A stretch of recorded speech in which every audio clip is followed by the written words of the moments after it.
Bienvenidos a la tercera sesión del sexto módulo de la certificación en línea en habilidades esenciales para investigar y publicar. En esta sesión hablaremos de las buenas prácticas de redacción científica.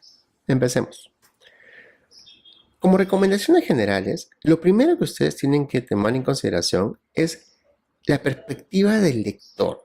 Cuando redacten sus artículos, piensen en que el lector no es un lector experto como ustedes, sino es básicamente un lector naif. Y como tal, no es que domine todas las terminologías y ustedes tienen que explicarlas de la manera más detallada y clara y transparente posible.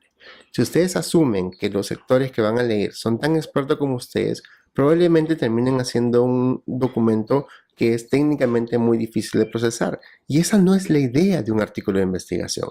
Todo artículo de investigación tiene que ser escrito en un lenguaje claro, preciso y fácil de entender.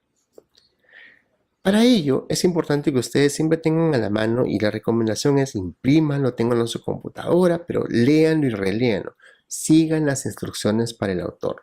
Parece mentira, pero una de las grandes dificultades que tenemos los seres humanos es la dificultad para seguir instrucciones. Y nos pasa muchísimo a los docentes cuando mandamos una tarea o pedimos cierto grado de un documento, que elaboramos un documento guía muy detallado con todos los pasos que tienen que seguir, y la primera pregunta que nos mandan es: oye, doctor, ¿cuál es el paso 1? ¿Cuál es el paso 2? ¿No? Cuando el documento estaba escrito en un documento. Y no estamos acostumbrados a hacerlo. Entonces, una de las principales causas de rechazo de los artículos es que los autores no siguen las instrucciones para el autor. Así que de plano, si quieren aumentar su chance de que su artículo sea publicado, pues sigan las instrucciones para los autores. De manera general, tienen que entender que escribir un artículo no es fácil y que demora mucho tiempo, sobre todo porque descubrir aquellos pequeños detalles que son errores gramaticales, de forma, hacer que el lenguaje sea preciso y claro, básicamente requiere un montón de esfuerzo para hacer edición. Y acá es donde ustedes tienen que prestar mucha atención a los detalles. Una forma muy astuta de aprender a redactar o mejorar nuestro estilo de redacción es leer los artículos que han sido publicados en la revista donde nosotros vamos a publicar, porque de esta manera podemos reconocer qué artículos son aquellos que han pasado ese filtro por el cual nosotros queremos pasar y qué tipo de redacción o qué tipo de vocabulario utilizaron y formas gramaticales utilizaron en su artículo de manera que este fuera aceptado. Como consideraciones gramaticales, una cosa que ustedes tienen que tomar en consideración es el arte de escribir en forma clara y eficiente. ¿Qué cosa implica ser claro? Implica decir lo que uno quiere decir. ¿Qué cosa implica ser eficiente? Decirlo con la menor cantidad de palabras necesarias. Escribir oraciones de 4 o 5 líneas o que tengan 4 o 5 verbos, empiecen en posición negativa y el verbo está enterrado al costado del punto final, pues eventualmente es una pésima forma de redactar. Lo que tienen que hacer ustedes es recordar de que existe algo que se conoce como voz activa. La voz activa es la forma más simple de hablar, que es sujeto, verbo, predicado. Y para ello ustedes tienen que hablar en forma positiva, es decir, fulano de tal descubrió la técnica y reportó que la prevalencia de la enfermedad era tanto. Entonces ahí está bien claro, sujeto, verbo, predicado. En el caso de que ustedes quieran utilizar jergas o acrónimos, la idea es evitarlos. ¿Por qué? Porque la memoria de las personas es frágil en general. Uno lee un acrónimo en la primera página, llega a la segunda y ya se olvidó qué cosa es. Volver a regresar cuando un artículo está muy cargado de acrónimos lo hace muy difícil de leer. En general, la pauta es solo úsenlos cuando es extremadamente repetitivo.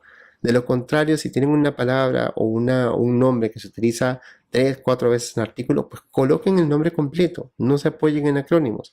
Si tienen una palabra que es extremadamente conocida en una revista especializada, como van a publicar sobre hipertensión en la revista Hypertension, sí, pues de repente un acrónimo para hipertensión suena una buena idea, pero de lo contrario, evítenlos y no usen jergas, ¿de acuerdo?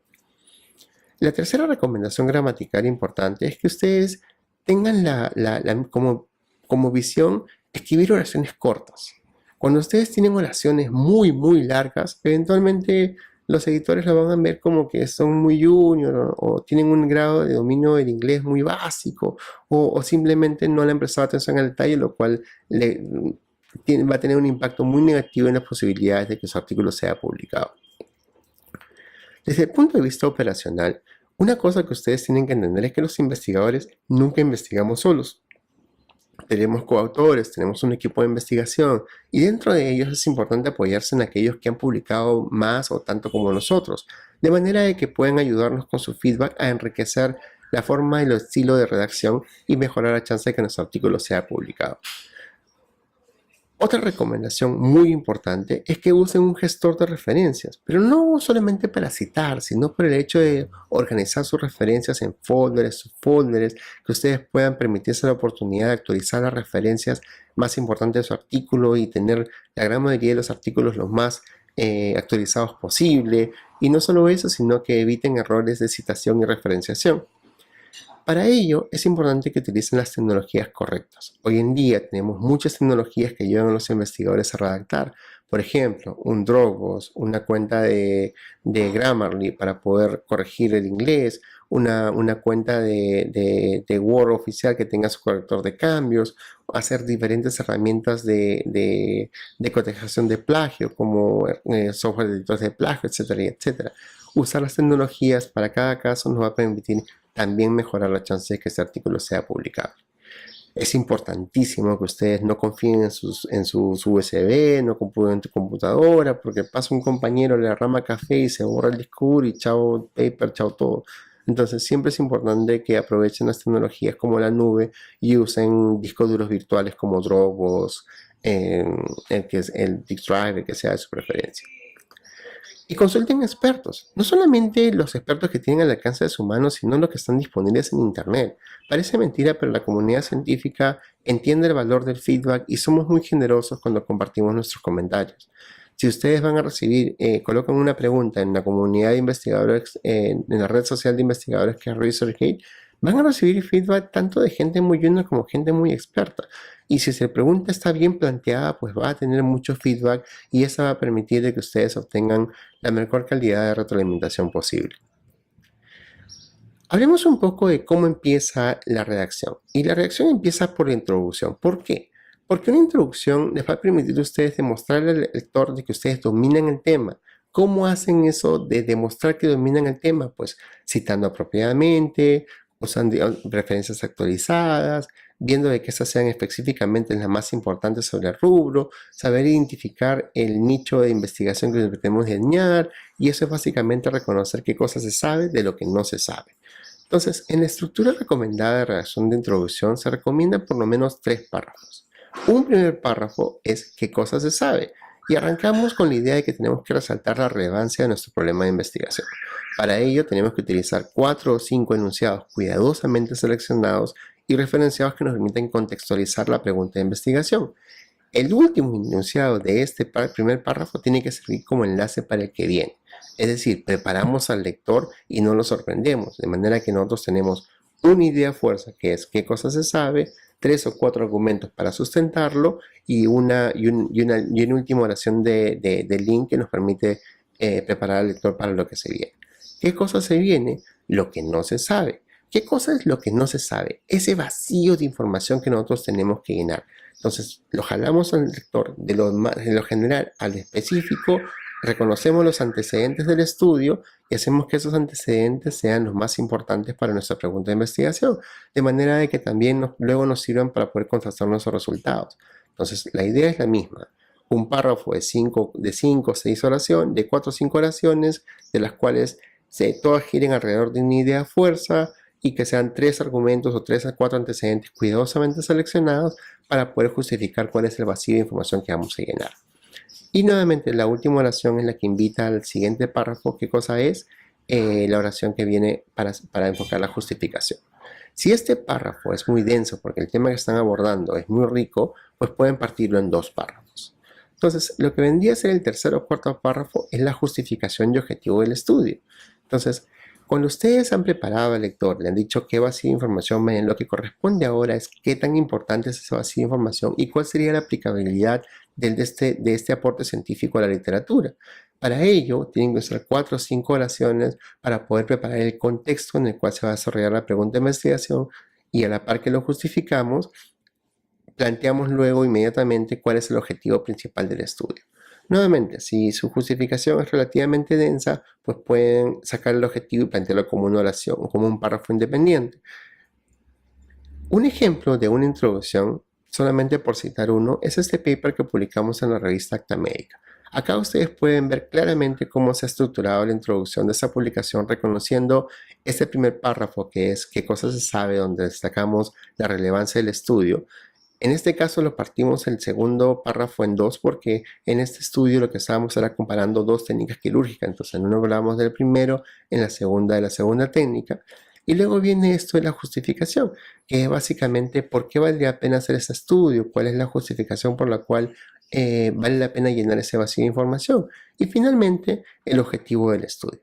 Entonces, si ustedes tienen claro cómo piensan desarrollar su introducción, cuando ustedes van buscando sus referencias, inmediatamente las van clasificando por cuáles son las más relevantes y las resortean, ¿no? Mira, esta referencia la voy a utilizar para la parte de qué cosa se sabe, esta otra para la que no se sabe, esta para justificación y así sucesivamente.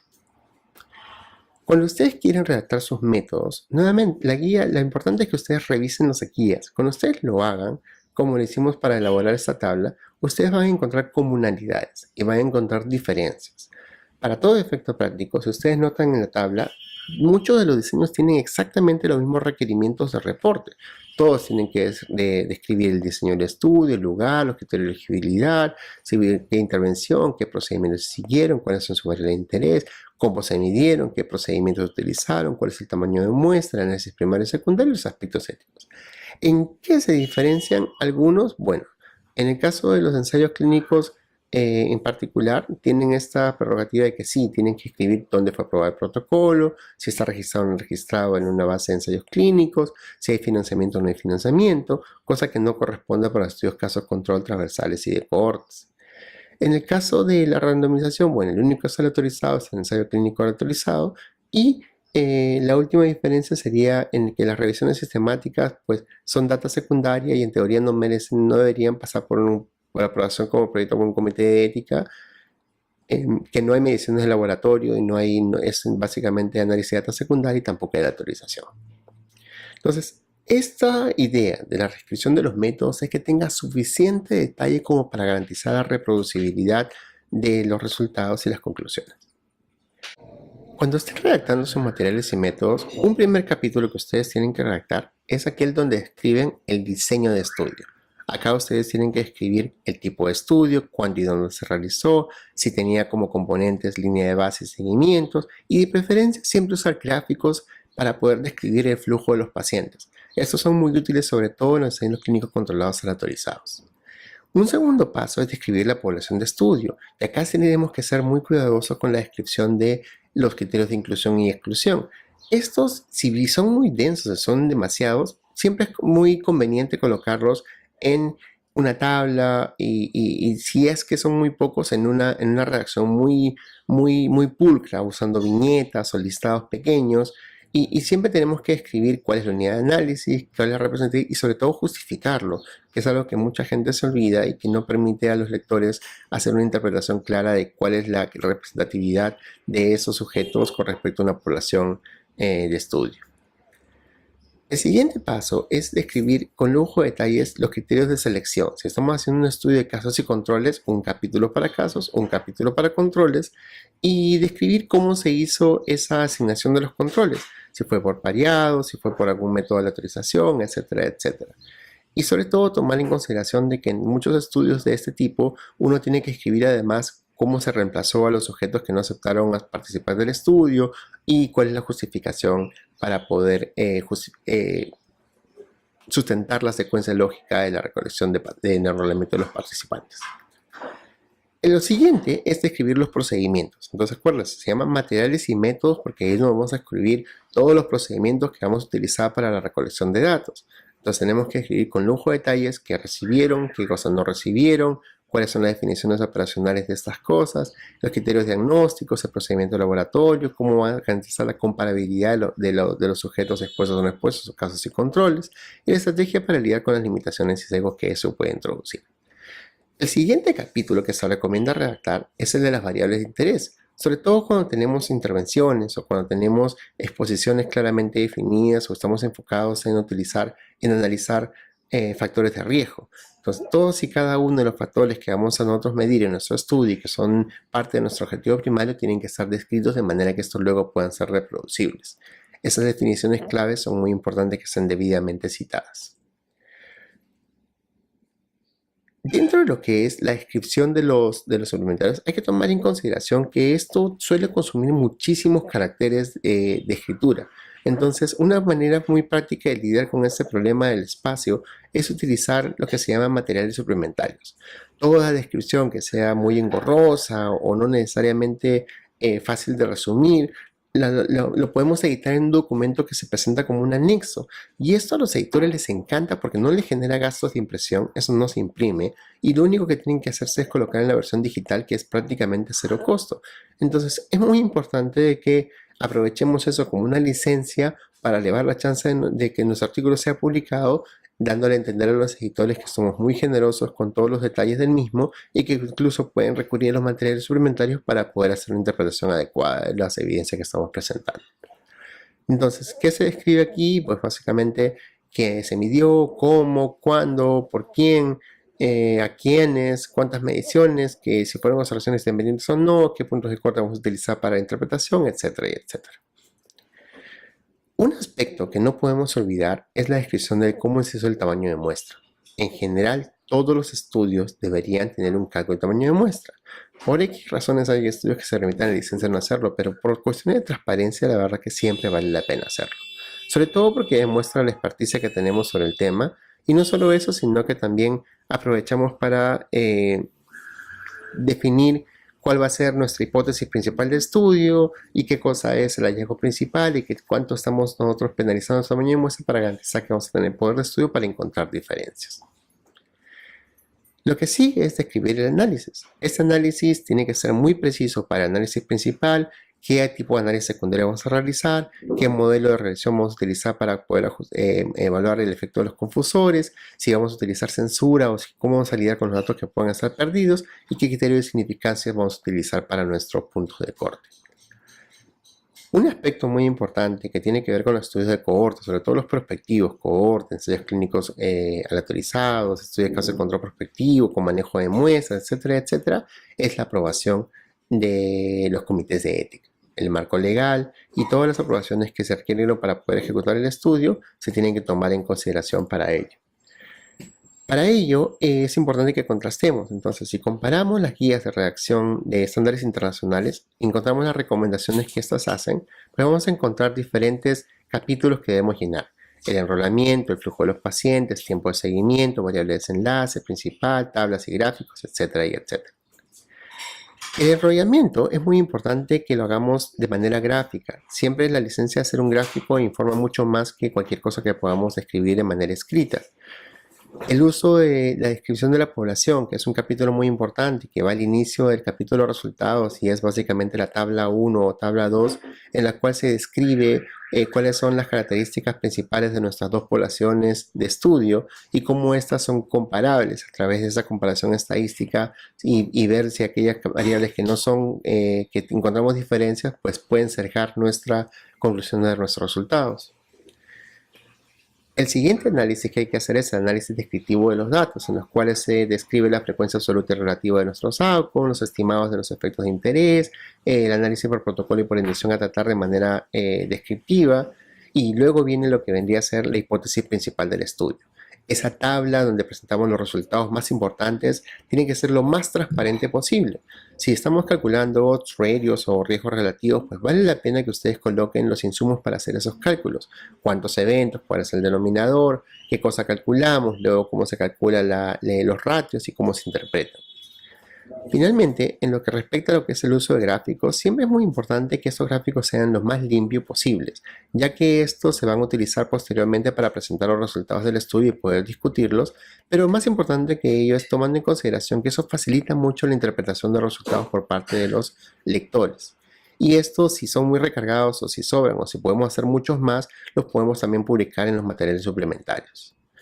Finalmente, el uso de tablas. Las tablas en general se recomienda de que sean lo más limpias posibles y que tengan solamente 3 líneas. Las líneas que demarcan el título y la parte final de la tabla, y uno puede hacer una lectura de la tabla de manera ordenada. Por ejemplo, si tienes las frecuencias relativas y las frecuencias absolutas en una parte, y si tienes muchos datos cuantitativos, separarlos para que sea muy fácil de leer. Usar claroscuros para buscar contrastes y ser muy generosos con las leyendas.